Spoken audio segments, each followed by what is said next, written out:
Hi, I'm Lena Tran, and this is the story of how I learned that sometimes family can be your worst enemy, especially in business. For 10 years, I poured my heart and soul into our family's small tech company, transforming it from a struggling startup into a $50 million enterprise. But sometimes success breeds jealousy even among those who should be celebrating your achievements. I still remember the day everything started when our family business was nothing more than a small computer repair shop in a strip mall. Dad had started it 20 years ago, and it was his pride and joy even though it barely made enough to support our family. My sister Emma was always his favorite, the one who got straight A's and went to an elite business school. I was the quiet one, the one who stayed behind to help Dad while pursuing my computer science degree at a local college. Lena, you're wasting your potential here, Emma would say during her visits home from college. You should aim higher. But I saw something in our little shop that others didn't potential. While Emma was studying theoretical business models, I was learning real-world programming and spotting gaps in the market. During my final year of college, I developed our first proprietary software, a simple but effective tool for small businesses to manage their inventory. It wasn't revolutionary, but it was user-friendly and affordable. Dad was skeptical at first, but when local businesses started buying licenses, his attitude changed. Maybe you're onto something here, kiddo, he said, finally showing a glimmer of pride in my work. Those words meant everything to me then. If only I had known they were as temporary as morning dew. The business grew steadily under my guidance. I worked 14-hour days, 7 days a week, while Emma was climbing the corporate ladder at a prestigious consulting firm in New York. I was building something real. Our little repair shop transformed into a software development company, and our client base expanded from local businesses to national corporations. Mom watched it all with quiet concern. Don't work too hard, Lena, she'd say, bringing me dinner at the office. You need a life outside of work, too. But I was driven by a vision, and maybe deep down by a desire to prove myself to my family. 5 years into our transformation, we hit our first million in annual revenue. That's when Emma suddenly became interested in the family business again. She quit her job in New York and moved back home. I think it's time I took my rightful place in the company, she announced at a family dinner. With my business expertise, we could really take things to the next level. Dad beamed at her words. That's wonderful, Princess. We could use your professional touch around here. I sat there, fork suspended mid-air, trying to process what was happening. The company I had built from nearly nothing was being handed to my sister on a silver platter. But I swallowed my objections and tried to be a team player. Emma was appointed as co-CEO alongside me, despite having no experience in our industry. Dad said it would be good for the company image to have someone with her credentials at the helm. I focused on product development and operations, while she handled marketing and investor relations. The next 5 years were a study in contrast. While I continued developing new software solutions and maintaining client relationships, Emma focused on creating a glamorous image for herself as the face of the company. She gave interviews about being a woman in tech and accepted awards for entrepreneurship, all while taking credit for innovations my team and I had created. Our revenue continued to grow, reaching $50 million annually. But so did the tension between us. Emma began excluding me from key meetings, making decisions without consulting me, and slowly pushing me to the sidelines of my own creation. Then came Dad's 60th birthday party. The day everything changed. The party was Emma's idea, of course. She rented out the grand ballroom of the city's most expensive hotel and invited all our business associates. It was more of a networking event than a birthday celebration, but that was Emma's style. Everything had to serve a purpose. I arrived early to help with the preparations, wearing a simple black dress that Emma immediately criticized. "Couldn't you have made more of an effort?" she hissed. "These are important people coming tonight." I ignored her comment and focused on greeting guests as they arrived. The room filled quickly with business associates, clients, and family friends. Emma worked the room like a politician, while I stayed in the background making sure everything ran smoothly. During dinner, Emma clanked her glass and stood up for a speech. I expected the usual touching tribute to Dad, maybe some memories from our childhood. Instead, she dropped a bomb that would shatter our family forever. As we celebrate Dad's 60th birthday, she began her voice carrying across the silent room. I think it's time to announce some changes at Chen Technologies. The board has agreed that the company needs unified leadership to move forward. My heart stopped. Board meetings. What board meetings? For too long, we've been held back by outdated thinking and resistance to change. Emma continued, her eyes fixing on me. That's why, effective immediately, I will be taking over as sole CEO. It's time for certain elements that are no longer serving our growth to step aside. The room erupted in murmurs. I sat there frozen as Emma continued her character assassination disguised as a corporate announcement. Some people, she said, her voice dripping with false sympathy, are better suited to technical roles rather than leadership. My sister Lena has been adequate in maintaining our legacy systems, but to compete in today's market, we need vision. We need excellence. And frankly, Lena, you're just not cut out for this level of business. I looked at Dad expecting, hoping he would stand up for me. Instead, he was nodding along with Emma's words, a proud smile on his face. Mom stared at her plate, her hands trembling slightly. The truth is, Emma continued, her voice rising, you're worthless in today's business world, Lena. Your old-fashioned ideas and lack of proper business education have become a liability. It's time for you to step aside gracefully. The silence in the room was deafening. Hundreds of eyes turned to me, waiting for my response. I could feel the pity, the scorn, the judgment. Everything I had built, every sacrifice I had made, was being stripped away in front of everyone I knew. I stood up slowly, my chair scraping against the floor. The sound echoed through the ballroom like a gunshot. Everyone expected a scene, perhaps tears, maybe a shouting match. Instead, I simply picked up my purse, walked to Dad's table, and placed a small wrapped package in front of him. "Happy birthday, Dad," I said quietly. Then I walked out of the ballroom, head held high, leaving behind the whispers and stares. That night, as I sat in my home office surrounded by awards and patents that bore my name, I made a decision. Emma thought she had won. But she had forgotten one crucial detail, something that would turn her moment of triumph into the biggest mistake of her life. As I powered up my laptop and began typing, a small smile played on my lips. Tomorrow would be interesting indeed. After all, there's more than one way to run a successful business, and I have learned more in 10 years than Emma had learned in all her fancy business classes. The next morning would bring changes that none of them saw coming, changes that would make them realize exactly how worthless I really was. The next morning dawned bright and clear. I arrived at the office early before anyone else and waited. At precisely 9:00 a.m., Emma strode through the front doors with Dad beside her, both wearing triumphant smiles that were about to be wiped from their faces. Emma's voice held a mix of surprise and annoyance. "What are you doing here? I thought after last night you'd have the dignity to stay home."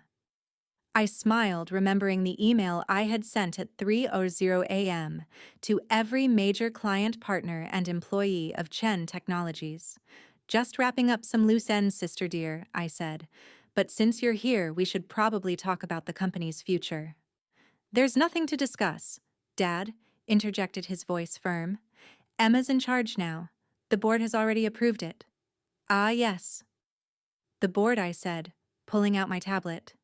"Let's talk about that." You see, while Emma was busy planning parties and giving interviews, I was actually building this company.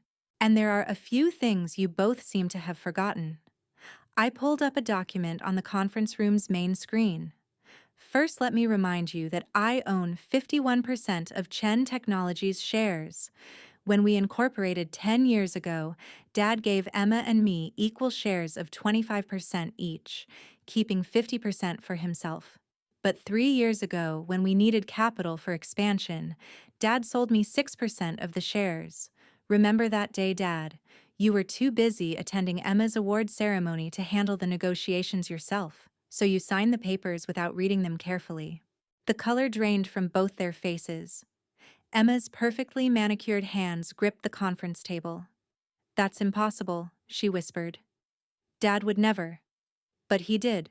I continued pulling up more documents. And that's not all. The core software that generates 80% of our revenue. It's not owned by Chen Technologies. It's owned by my separate company, Innovate Solutions LLC. Chen Technologies only has a licensing agreement, which expired. I checked my watch. About 10 minutes ago, Dad collapsed into a chair, realization dawning on his face. The renewal papers. The ones you asked me to sign last week. The ones you were too busy to read because you were helping Emma plan the party. Yes, those papers. I decided not to submit them. Emma's face contorted with rage. "You underhanded little careful sister," I cut her off. "You might want to hear the rest before you finish that sentence. While you were busy announcing my supposedly graceful exit last night, I was sending emails to our clients. You see, most of our major clients have personal loyalty clauses in their contracts. They signed with Chen Technologies because of me, my expertise, and my track record. Last night, I informed them of the leadership changes and my departure. I pulled up my email, showing the dozens of responses that had already arrived.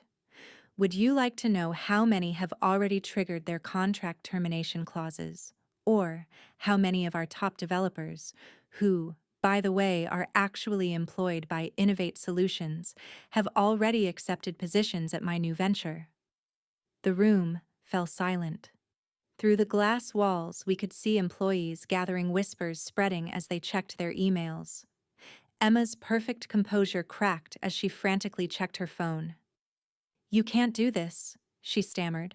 The company you tried to steal from me, I finished for her. The one you thought you could just take over, because you have an MBA and Dad's approval. That company ceased to exist the moment you decided to humiliate me in front of everyone we know." I stood up, smoothing my dress. "So here are your options. Option 1, I walk away. With my shares, my software, my clients, and my employees.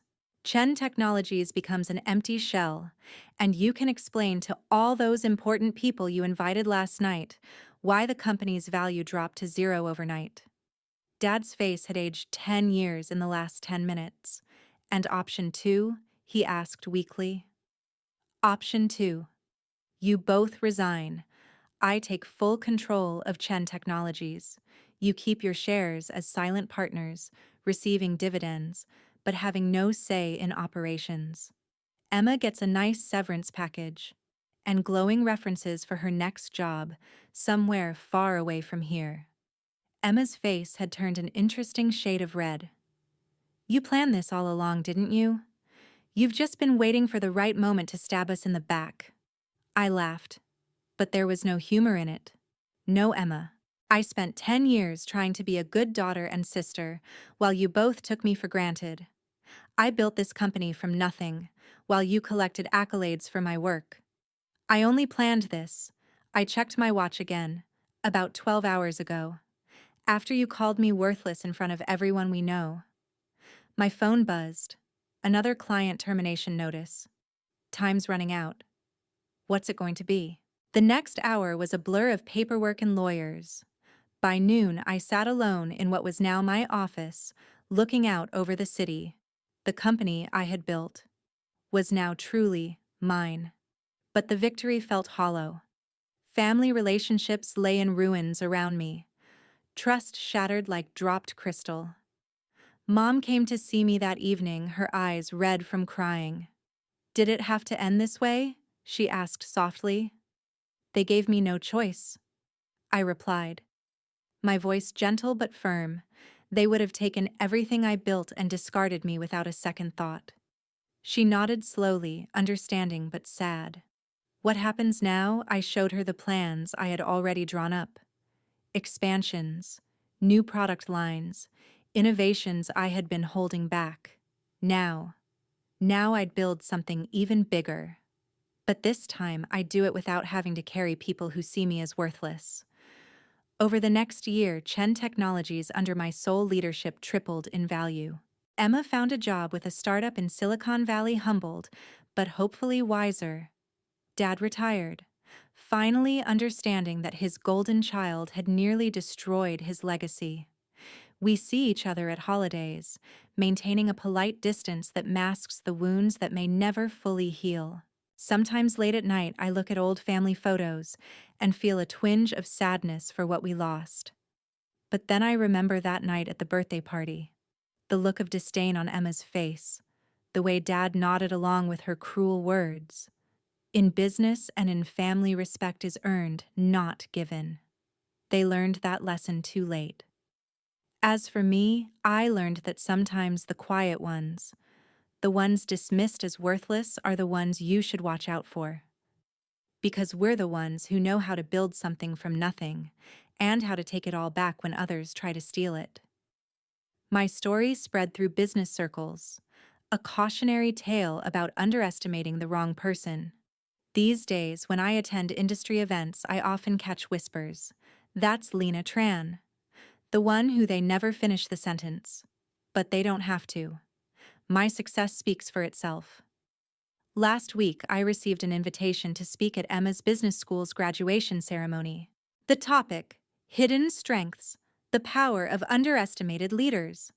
I accepted the invitation with a small smile, already planning my speech. After all, I have quite a story to tell. The company continues to thrive under my leadership. But more importantly, I've found peace with my decisions. Sometimes the strongest message you can send is simply proving people wrong, and sometimes the best revenge isn't about destroying others. It's about rising so high that they can't help but see their own mistakes. As I write this from my office, overlooking the city, I'm reminded of something my mother once told me. Success is the best revenge, but wisdom is knowing when to stop seeking revenge and start seeking growth. She was right. I've moved past the need for revenge now. These days, I focus on building something meaningful, something that will outlast all the petty jealousies and family dramas. I still keep that wrapped birthday present. I never gave Dad a photo album of the company's journey from that tiny repair shop to what it is today. Maybe someday, when the wounds have healed enough, I'll finally give it to him. Until then, it serves as a reminder that our greatest strengths often come from the very things others underestimate about us.